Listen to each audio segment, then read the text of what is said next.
मुझे रोग लगा है, मैं स्वस्थ हूं, या जो कुछ भी मेरे साथ हो रहा है सब ठाकुर जी की कृपा है। नरसिंह मेहता, उनकी एक बड़ी प्रसिद्ध कथा है। उनके बेटे का ब्याह एक नगर सेठ की बेटी से होने वाला था। तो वो तो नगर सेठ जिनकी बेटी है, और नरसिंह मेहता तो बेचारे सब जानते ही हैं, वो तो आनंद में रहते थे, उनको कोई ऐसा विशेष कुछ था नहीं। किसी ने जाकर के सेठ जी से कह दिया कि आप अपनी कम से कम बेटी का ब्याह पिता को अपनी स्थिति से श्रेष्ठ स्थिति में ही करना चाहिए, प्रयास करना चाहिए कि पिता अपनी पुत्री का विवाह श्रेष्ठ स्थिति में करे, जैसी स्थिति उसकी है उससे थोड़ी श्रेष्ठ ही हो लड़के की स्थिति, वहां ब्याह करे। तो किसी ने जाकर के नरसिंह मेहता जी की शिकायत कर दी। शिकायत तो क्या मतलब, वास्तविकता बता दी। बोले आप अपनी बेटी का जहां ब्याह कर रहे हो, नरसिंह मेहता जी का बेटा, उनके यहाँ कोई इतनी ज्यादा कोई व्यवस्था नहीं है, हो सकता है कि बेटी को कई कई रात तो भूखा भी रहना पड़े, उनके यहाँ तो सामग्री भी नहीं होती, व्यंजन भी नहीं बनता, कैसे आपने अपनी बेटी का ब्याह निश्चित कर दिया?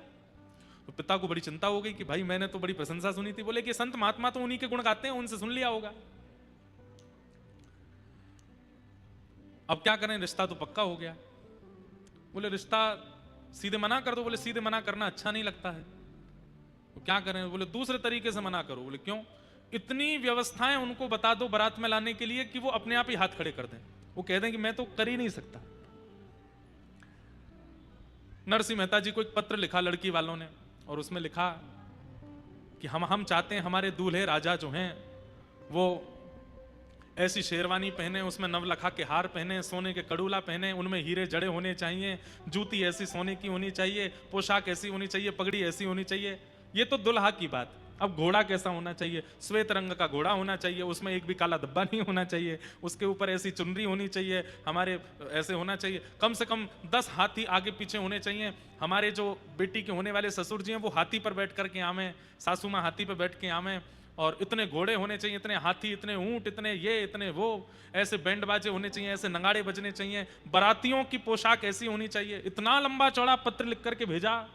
पढ़ने वालों ने कहा अब तो नरसिंह मेहता मना ही कर देगा। बोले मैं ब्याह नहीं कर सकता, आपकी बेटी बच जाएगी। पत्र पूरा लिख करके ऊपर जय श्री कृष्ण लिख करके भेज दिया। नरसिंह मेहता जी बैठे थे तो लेके आया कोई व्यक्ति पत्र, बोले आपके लिए पत्र आया है। बोले धर दो, धर दिया। पत्र उठा करके देखा तो उस पर सबसे ऊपर ही लिखा था जय श्री कृष्ण। नरसिंह मेहता बोले ये मेरा पत्र नहीं है भाई, इस पर ठाकुर जी का नाम लिखा है, तो ठाकुर जी का पत्र, दूसरे का पत्र मैं पढ़ता नहीं, ये तो ठाकुर जी का पत्र है। ठाकुर जी के सामने जाके धर दिया, जय जय आपके लिए पत्र आया है, पता नहीं कोई आपका प्रेमी है उसने भेजा है, पढ़ लीजिएगा। मैं तो देखो नहीं पढ़ूंगा, आप देख लेना क्या इसमें लिखा है, जो भी उसकी इच्छा आदि हो देख लेना आप। पत्र दे दिया। ठाकुर जी सोचने लगे अरे नरसिंह एक बार खोल के देख तो ले। लेकिन नरसिंह मेहता के चित्त में तो ऐसा समर्पण है, जय श्री कृष्ण लिख दिया, कहीं लिखा दिख गया तो वो वस्तु भी मेरी नहीं है, वो तो ठाकुर जी की है। ठाकुर जी भी रीझ गए, बोले वाह नरसिंह मेहता इतना समर्पण। अब जब पत्र ही हमको दे दिया है, कुछ देखा तो है नहीं इन्होंने, तो हम ही देखेंगे फिर। बेचारे एक मरासू घोड़ी थी, बिल्कुल मरने ही वाली थी, ऐसी स्थिति की तो घोड़ी आई, उस पर बेटा बैठा, पोशाक जो पहनी थी वो भी किसी से मांग करके लाए थे। कुछ बारातियों को इकट्ठा किया गया, उनमें भी आधे से ज्यादा तो अंधे थे, एक दूसरे का कंधा पकड़ के ही चल रहे थे, आगे वाला जहां जाता वहीं मुड़, ऐसी तो बारात। ठाकुर जी बोले अरे भैया दाऊ दादा देखो, जहां नरसिंह मेहता की जहां ब्याह है रो है, वहां से पत्र ऐसा आया और ये ऐसी बारात लेके जा रहा है। और वहां लड़की वाले क्या सोच रहे हैं कि इतने दिन हो गए नरसिंह मेहता ने मना भेजा नहीं है, इसका मतलब व्यवस्था करी ली होगी।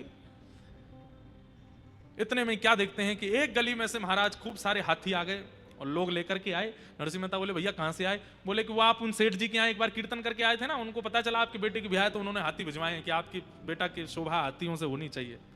फिर कहीं से कुछ ऊंट आ गए, कहीं से कुछ लोग जुड़ते चले गए। एक व्यक्ति आया, उसने दुल्हा को नीचे उतारा, बोले कि एक सेठ जी ने बढ़िया वाली पोशाक भेजी है, पहना दी।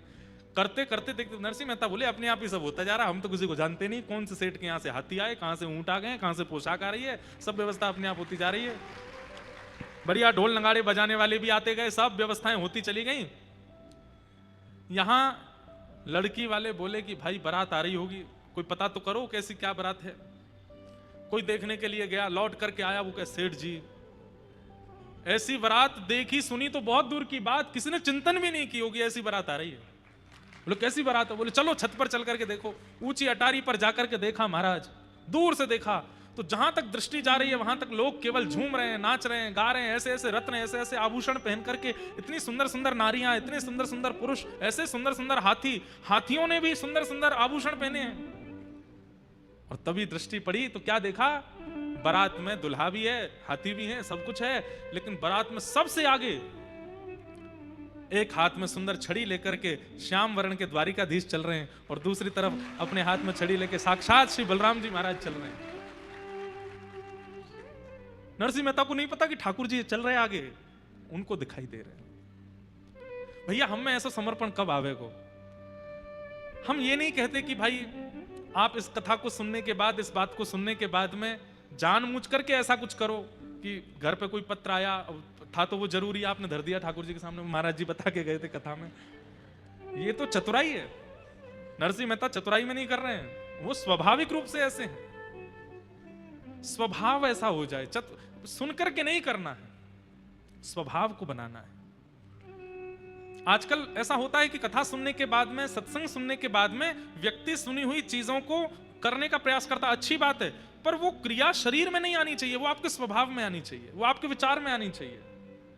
नरसिंह मेहता जैसा, मीराबाई जैसा, कुंभनदास जैसा, रैदास जैसा ये स्वभाव हमारे चित्त में बन जाए, वो व्यवहार में नहीं आए, व्यवहार में आवे, प्रक्रिया में नहीं।